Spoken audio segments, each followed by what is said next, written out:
কেরে বেটা পড়তেছিস? আব্বা পড়তেছি আমি। কি পড়া পড়িস যে কোনোই শব্দ হয় না? আমি মনে মনে পড়ছি। ও, তুমি এই পড়া পড়তেছো? না মানে আব্বা, বই খোলা রেখে যে তুমি বসে আছো এটা তো আমি দেখতে পাচ্ছি। বই তো তুমি পড়তেছো না, বই পড়তেছে শয়তান। তুমি কি জানো না যে বই খোলা রাখলে পরে শয়তান পড়ে? আব্বা আমি পড়ছি তো। তুমি কিরকম পড়তে, ভালো করে পড়, ভালো করে পড়। আচ্ছা লাল পাল।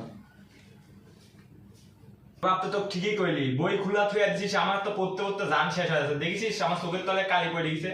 তোর আর পড়া লাগবে নি, তুই বই বন্ধ করে তোকে খান আমি ভালো জিনিস দেখাই। বন্ধ, এই যে দেখে কি জিনিস দেখ।